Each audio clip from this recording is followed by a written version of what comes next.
ሰላም ቤተሰቦች እንዴት ናችሁ? የእናንተ አገልጋይ ያዕቆብ ፈረደ ነኝ ከመሀል አዲስ አበባ ኢትዮጵያ መሀል 4 ኪሎ አደባባይ ወይም ደግሞ ትምህርት ሚኒስቴር አካባቢ። በነገራችን ላይ ቤተሰቦች ክረምትን ምክንያት በማድረግ ታውቃላችሁ መቼም ክረምት ሲሆን ብዙ ሰው ሽንት በጣም ነው የሚያጨናንቀው። ታዲያ ትልቁ መፍትሄ ደግሞ እኔ ይዤላችሁ መጥቻለሁ ማለት ነው። ስለዚህ የትም አካባቢ ስታዩ ማለት ነው እዚህ ካምፓኒ ላይ በቃ መጠቀምና መጠቀም ብቻ ነው። በነገራችን ላይ ካላችሁ 10 ብር ትከፍላላችሁ፣ ከሌላችሁስ 5 ብር፣ በጣም ከሌላችሁ ደግሞ በነፃ መጠቀም ይቻላል። ከውዝ የእናንተ ጤና አካባቢ ማጽዳት እስከሆነ ድረስ አላማው ለማለት ነው። አይ ነው አውቃለሁ፣ ፍራንክ ያስፈልገኛል።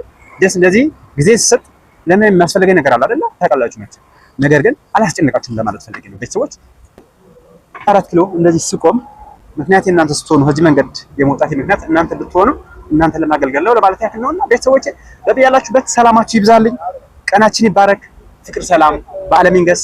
አሁን ደግሞ አዲስ አበባ ከተማችን ዞር ዞር እላለሁ እናንተ ለማገልገል ነው። አብራችሁ ተከተሉኝ።